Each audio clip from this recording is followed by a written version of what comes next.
going on, ladies and gents? Robert Sykes, KetoSavage.com, and welcome to Peak Week Part 2. I'm going to be going into a lot of detail here. This is going to be a pretty long video, so just sit tight and bear with me. There's a lot of information I want to cover here. A lot of this is very important information, and there's a lot of ignorance and confusion around Peak Week, so I want to shed some light on that. Some of this is going to sound and seem a little bit repetitive, but there is definitely a lot of nuance in all the little details, and I'm going to try and flesh that out in great detail. So just trying to buckle up and stick with me here. Let's start with, we did part 1, which basically covered Monday and Tuesday of peak week. This video will cover Wednesday, Thursday, Friday. Wednesday is going to start the circuit training. So we're going to have some manipulations done with training and with macronutrients, refeeds, etc., etc. So without further ado, let's dive into the circuit training. All right, y'all, so it is Wednesday, which means we are 3 days out from the competition. So what I want to talk about now is training, and with regard to training, we basically want to scale back how intense we're doing these workouts. Yesterday, Tuesday, was the last full intensity hardcore training day. So going forward, we're going to titrate that down a little bit. Think of it like this, like today, Wednesday, is about 60 to 70% of maximum intensity. Tomorrow, Thursday, would be about 40 to 50%. And then Friday is just like a pumping day. So think of that like 20%, honestly. Generally, I do 4 sets of each given exercise, and I'll do like a 15, 12, 10, 8 rep scheme, getting heavier with each set. Today, I'm probably only going to do 3 sets of each exercise, and I'm probably going to stick around the 10 to 12 rep range, and I'm only going to do a little bit of each body part. I'm going to do all body parts, including legs. As we get closer to show day, we'll scale back the leg training because we don't want to hold any inflammation in our legs on show day. But today I'll go ahead and incorporate some legs. I'll do some squats, some lunges, maybe some leg curls, extensions, etc., etc. But I'm going to try and target a really good exercise or 2 for each body part that allows me to get a really good contraction, a really good pump. I'm going to squeeze that and focus on getting the blood flow. This is all about getting the blood flow and the stimulation. We're not trying to hit any PRs here. We're not trying to break any records. We're just trying to activate and stimulate the muscle to force the blood into it, force all the nutrients into it, and really kind of activate everything. So we're going to start today with some legs. We're going to do some squats. We're going to do maybe some dumbbell lunges, some extensions, some hamstring curls, and just kind of get a little bit of blood flow going in the lower body. All right, y'all, now we're going to move over and do some back. We'll do like a little circuit between deadlifts. Probably won't go above 225. I'm going to do some very strict cable pull downs and some cable rows. I get a really good stretch with both of those. This will probably be the last day that we do any compound movement, so no more squats after this, no more barbell squats, and no more barbell deadlifts or any heavy compound movements at all. So let's knock out this back circuit. All right, y'all, now that the back is done, let's do a little bit of chest. Keep in mind that we did a heavy tricep and chest day on Tuesday, so I'm not gonna go just super crazy on chest. I'm probably gonna do like some dumbbell presses and maybe like a cable crossover, something like that, to get a lot of contraction, a lot of range of motion, a lot of blood flow. So let's knock out chest. I'll probably sprinkle in some calf raises in the midst of this too, to kind of get some calf pump going on. All right, y'all, for this next one, I'm gonna do a dumbbell circuit for triceps, biceps, and shoulders.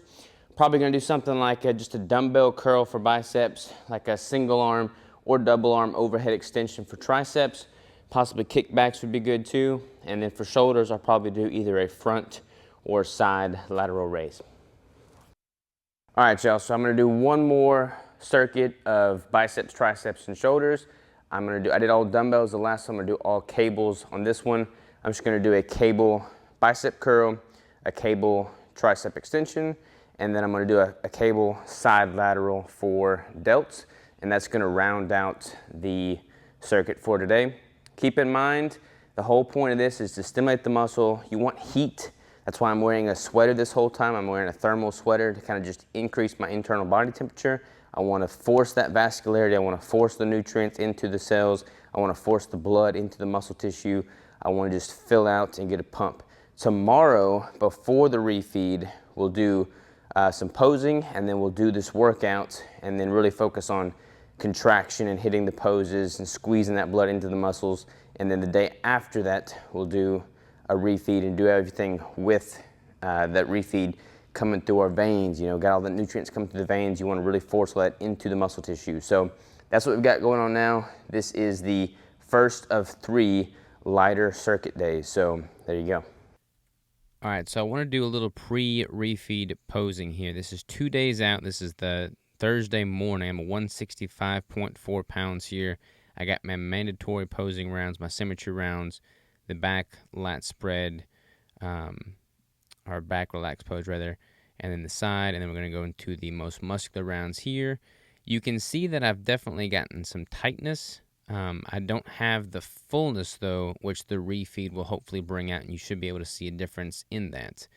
So this is all based off of a depleted look, with my macros being just the standard day in, day out macros. And then I'll show you what those macros are here in a minute. But even though I don't have a whole lot of fullness, I'm not that flat. The more I pose, the more blood that rushes into the muscles, the more I fill out. And I'll do a little posing update after a workout so you can kind of see how much the blood flow is impacting things. But you can tell here that I'm definitely getting tighter and tighter as the weeks go on. I've got more vascularity.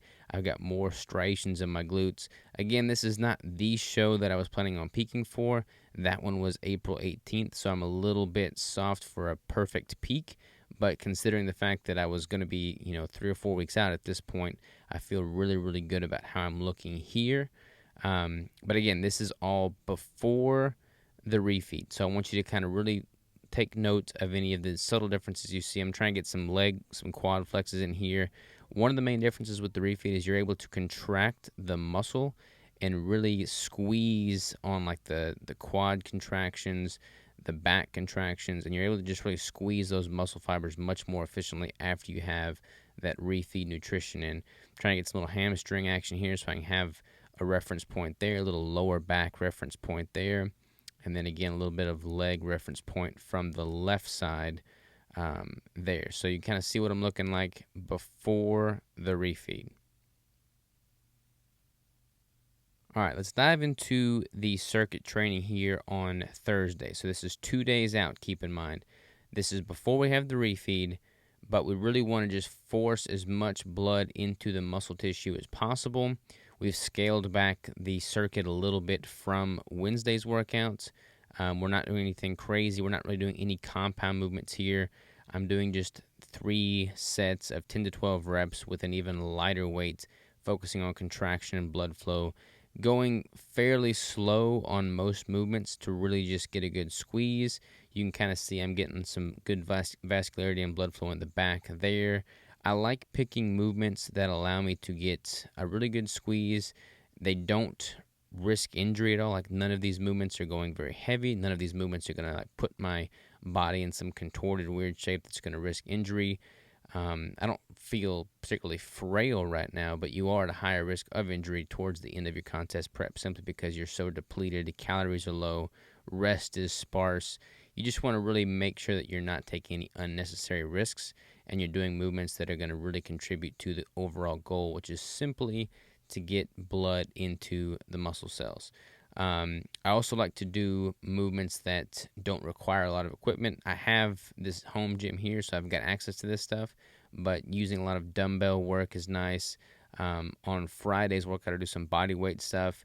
I do like cables because cables offer constant tension, but so do resistance bands. So you can do many of these same things with resistance bands, and you can take those anywhere, which is also nice. Like if you're going to pump up at the venue of a show, having some resistance bands that don't weigh anything hardly that you can bring with you is a lot easier than trying to lug around some dumbbells. But if you have access to the dumbbells, a lot of these shows will have some dumbbells there, so you can kind of like plan a circuit around what you're able to do at the venue itself. But again, if you're 1 or 2 days out and you can kind of swing by a gym to get a couple quick exercises in that force some blood into the muscle, you're going to be better off for it, especially after you have those refeed meals. You have that influx of calories, fats, and proteins. You really want to make sure you've got access to at least a few basic rudimentary pieces of equipment where you can force that extra nutrient matter into the muscle. So Oh, and one quick thing on abs. Don't burn out on abs, because if you have a lot of soreness in your midsection, it's going to be really hard to really contract your abs on stage. All right, y'all, let's talk about macros. Let's talk about proteins, fats, and carbs. Let's talk about refeeds. I'm going to bring you into my phone, and I'm going to show you kind of what my meals and my macros are made up of during these last 3 days of peak week. So let's jump into the phone here. All right, so we've got the AM drink. This is my morning coffee. I've got 12 tablespoons of Nut Pods Original. That is simply just an almond milk creamer, and it's got 12 grams of fat. I break that up into 3 small cups of coffee. I'm doing the OMAD, so 1 meal a day. That is comprised of 15 grams of liverwurst.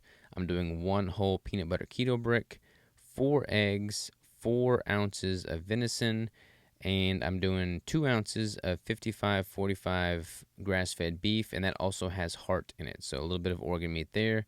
I'm doing 15 grams of Redmond real salt.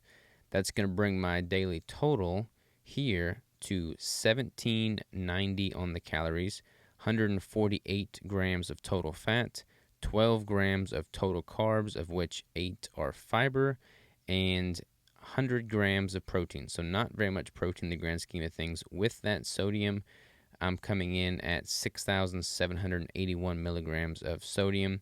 And just to kind of give you a visual, this breaks down to 74.7% of my calories coming from fat, 2.7% of my calories coming from carbs, and 22.6% of my calories coming from protein. So not a whole lot of protein when you compare that to a typical bro diet bodybuilding approach. All right, now Thursday, which is the first day of the refeed. Let's talk about that. We have an increase in calories. We've got the same 12 tablespoons of Nut Pods Original on the AM drink there. But you'll start to see some differences here in the meal 1. We've got 20 grams of liverwurst sausage now. The 1 full peanut butter keto brick, 1 egg, 3 ounces of venison, 20 grams of almond flour, 1 can of anchovies. There's quite a bit of sodium in anchovies. 4 servings of this Catamount cheddar. It's like a all-natural raw cheese that I've been getting from Whole Foods, 10 grams of Redmond's real salt, and 5 ounces of the 55-45 beef with heart. This breaks down to 2,559 calories, 217 grams of total fat, 19 grams of total carbs, of which 8 are fiber, and 127 grams of protein. This is my keto refeed meal, and this breaks down to a total of 76.9% of my calories coming from fat, 6,732 milligrams of sodium. And basically this takes the form of a keto fathead pizza. So I got my blood work done before the refeed meal, and that came in at 76 blood glucose, 2.5 ketones. This is what that meal looks like. There's the pizza. It's got the anchovies, the ground beef, and heart, and 1 peanut butter keto brick. And then 1 hour post-meal, I'm at 78 milligrams deciliter on the glucose and 2.3 on the ketones. All right, so that brings us to today, Friday, 1 day out. Let's jump into some posing footage there and see if you can tell a difference post-refeed. So let's look at that now. All right, 1 day out, 165.2 pounds this morning after post-refeed number 1. So you can probably tell a little bit of change in the fullness of the muscle. Again, all of these posing footage pictures and videos are taken first thing in the morning without any training, without any pump, without any blood flow. There's no color correction to the lighting. It's just trying to be as consistent as possible throughout this entire prep. A couple quick items to note here. The more dialed in you are and the closer you are to peaking, the more pronounced the effects of the refeed are going to be. So since I was peaking for a show on April 18th, I still have a few more pounds that I could lose. I still have a little bit more dialing in to do. So the refeeds would make more of a difference in another 3 weeks than you're seeing now. But I wanted to go ahead and implement them and illustrate the technique and the method behind the madness so you can kind of get an idea as to what to look for and how to go about implementing them. So you should be able to tell a little bit of a difference, though. I feel like there's a little bit more vascularity, there's a little bit more pop in the muscle fibers, And then I'm going to do some leg contractions here. I'll flex the quads. You should be able to see a little bit more feathering in the quads. I think I see more feathering in the shoulder caps there. And then the nice thing about it is the obliques, like the abs, are not bloated at all. This is the type of refeed meal. It's not going to create any bloat, so you don't have to worry about having that extended gut on stage. You definitely don't want to have that. That's a huge knock on you from the judges, so you don't have to worry about that with a high protein, high fat meal. You can definitely see a little bit more feathering in the quads there, even though the lights are kind of playing some tricks on us. I think at the glutes you see a little bit more post refeed meal. I got a little bit more feathering tying in there at the glutes and the hamstrings, and then I'll do another lower back pose here. You can kind of see a little bit more of that Christmas tree pop than you did the day prior. And then again from the left side, and then, man, that lighting is terrible, but the contraction there, just a little bit more depth in the contraction, in the muscle separation, in the muscle fibers, going into the crab most muscular there. All right, so Friday, the day before the show, when it comes to workouts and training, you want to really scale back. This is when I do a lot more body weight style stuff, like you're seeing with the walking lunges, the air squats. You want to get some blood flow, but even if you don't have access to a gym at all, that's quite all right. You can do everything you need to do with body weights, resistance bands. If you have like a pair of 20-pound dumbbells that you can bring with you, by all means do so, because that's going to give you even more options. But you certainly don't need the cables. You certainly don't need any of this stuff. Here in a minute, you'll see me do some push-ups, some close grip, some wide grip. You can pretty much do everything you need to do the day before the show from a training perspective with body weights and bands. And the whole point of this is simply to get the nutrients from that refeed forced into the tissue. You're not going heavy on any of these. You're not trying to break any new PRs. You're just trying to keep your body hot. You want to keep yourself warm. That's why I'm wearing a beanie.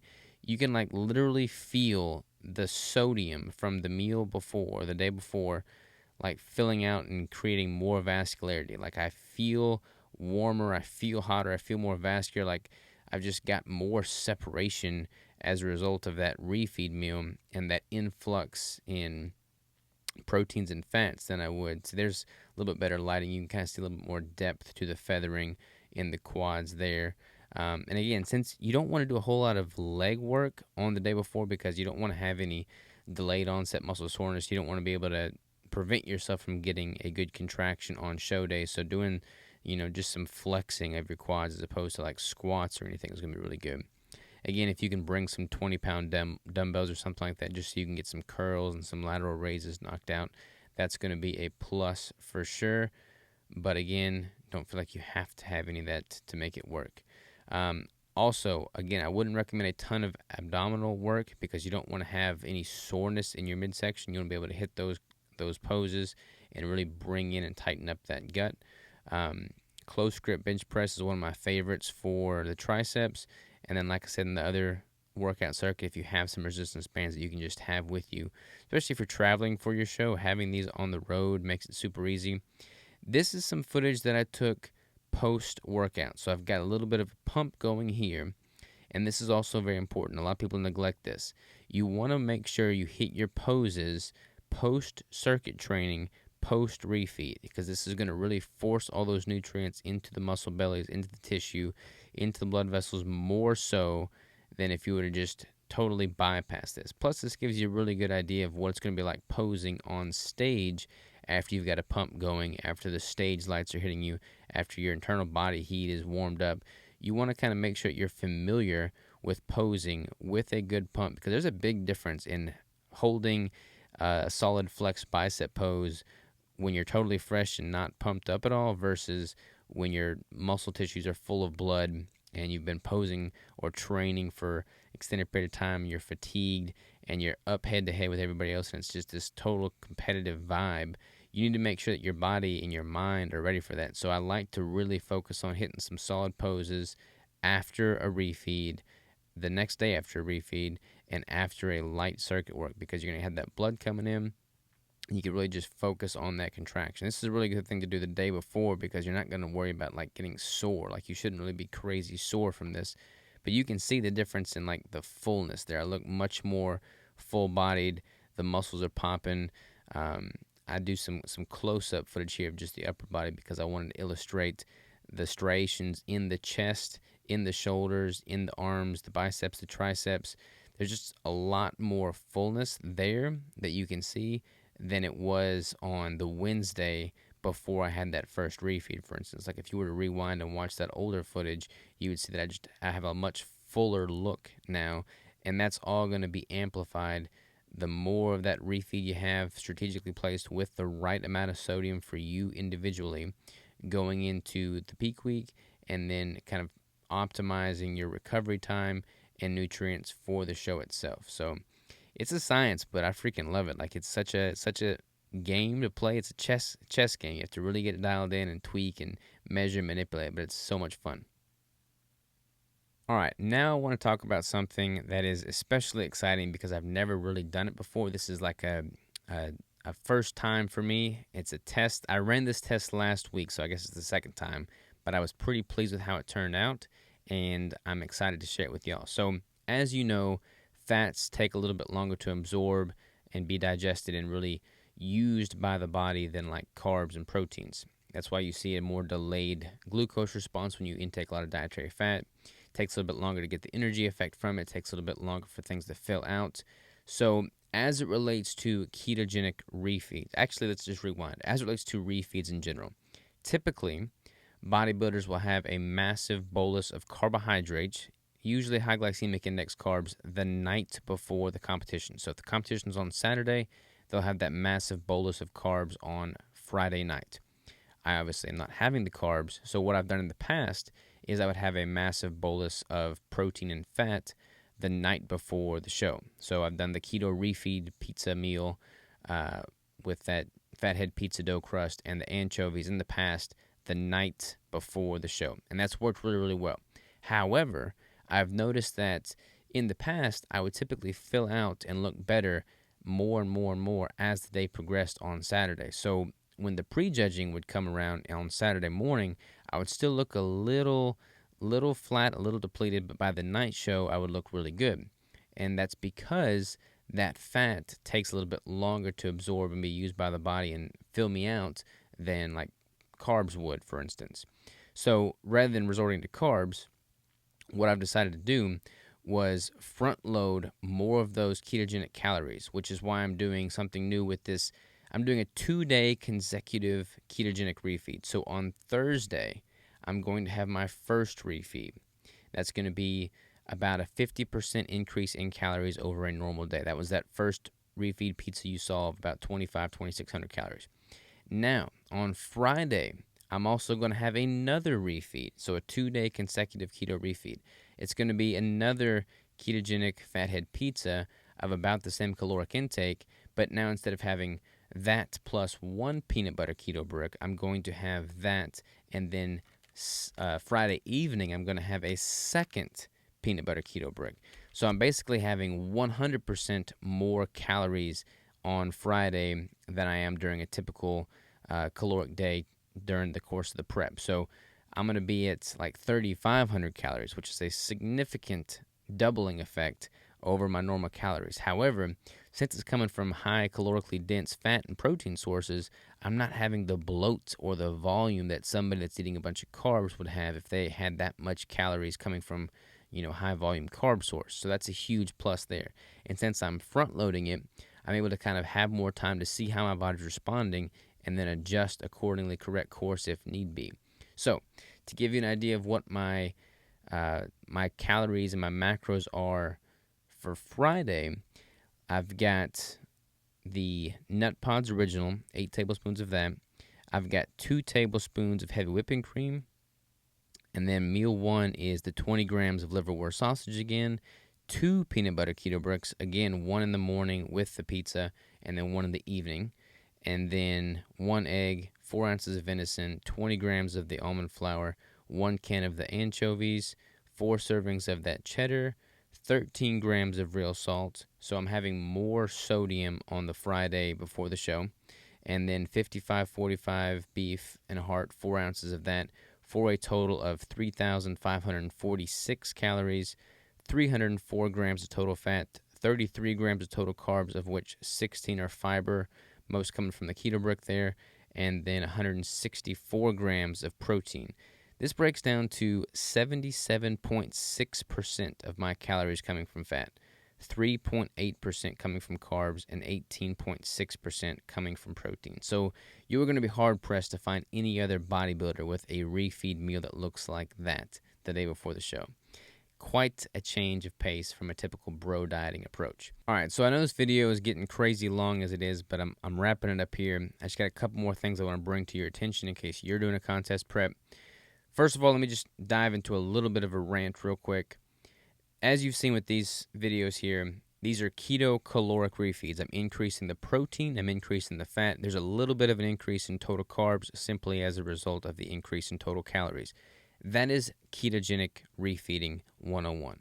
Keto refeeding, keto bodybuilding is not eating a massive carb-based meal and then the next day registering 0.5 on the ketone meter and being like, oh, I'm a keto bodybuilder because I'm registering ketone. That is not, you can't call yourself a keto bodybuilder if you're eating a bunch of carbs, and it's just stupid, all right? So let me just dive into this rant real quick while I've got your attention.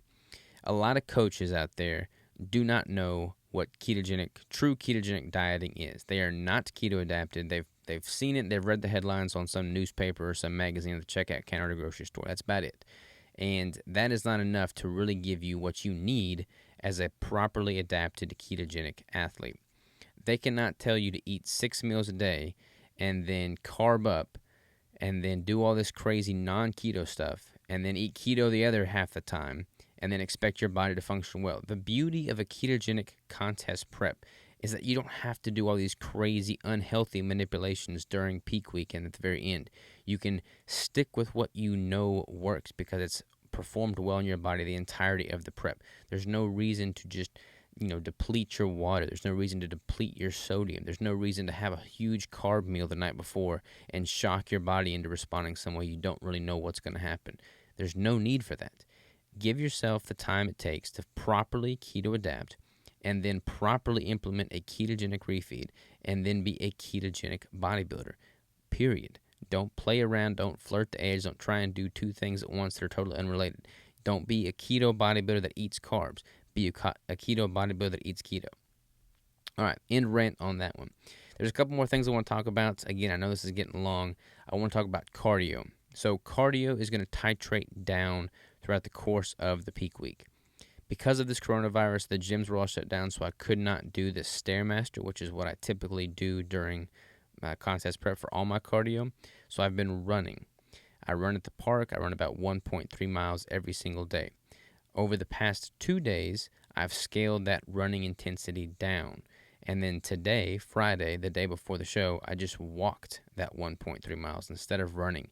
You don't want to do a whole bunch of cardio and cause your body to be inflamed and hold any water going into the show. So titrate cardio down. If you do enough cardio and your nutrition's properly dialed in going into peak week, there's no reason to have this race to the finish and try and kill yourself with cardio there at the very end. The next thing I want to talk about is tanning. So depending on what your show federation rules and regulations are, that's going to determine what you can do from a tanning perspective. A lot of natural competitions allow you to use something called Dream Tan. This is what that looks like if it focuses. And I love this stuff. This looks really good. There's 2 different kinds. There's a red bronze and a brown. The red bronze is formula number 2. And I highly recommend you use this if you're able. This is messy. You have to kind of pat it on. I'll show you how to do that tomorrow. But if the judges, if they won't let you use that, you're going to have to just get a spray tan, in which case there'll be a whole other video on that. But if you can use that, I would. And I would recommend the red bronze because it looks much, much better. The other thing I want to talk about is, what is the other thing I want to talk about? I wrote a list. Oh, so if I was going into an actual show right now and the coronavirus did not cancel all my shows, then I would make sure I've got all my supplements, all my gear, everything prepped and ready to go several days in advance so that I can pack up and go. The last thing you want to have going on is a bunch of stress during peak week. You want to be able to just coast. All the hard work is done. Tuesday was the last hard, intense workout. From here on out, it's smooth sailing. So the more you can do to contribute to a lack of stress, the better, because you don't want to be holding a bunch of inflamed weight from that stress. Like, there's been times where I would be so stressed out in a contest prep peak week that my ankles would be swelling up the day before the show, which is not good. So relax, meditate, go for a walk, be leisurely, exposing yourself to just peaceful things, and relax and let your body and mind be at one. Now, the other thing I want to talk about is when it comes to a hotel venue, make sure, especially if you are using the Dream Tan, that you bring extra sheets, because you're going to want to be able to sleep in your own sheets and get your tan all over those sheets and not the hotel sheets, because they will charge you for that. I speak from experience on this one. So bring your own sheets, bring your own gear, bring your own everything. Don't rely or depend on anybody for anything. And I could talk about a whole lot more stuff, but I'm just going to have to make another video because it's going to be too long. Tomorrow is my competition, which is going to be the photo shoot, because the competition got canceled. So I'm going to treat it as it was an actual competition. I'm going to show you from the moment I wake up to the moment I go to sleep what all takes place during the course of that day, how to peak for the event, how to manipulate your nutrition on the day of the show to really optimize, what to do with your training, what to do with your posing, what to do with your color, everything. So without further ado, sit back, relax, get ready for that. I'm excited to showcase that for you. It's going to be good. Sorry this video was so long, but like I said at the beginning, I wanted it to be all-encompassing and not leave you in the dark with anything. Hopefully it wasn't too long and boring. Hopefully it was informative. And I will see you tomorrow for the competition day.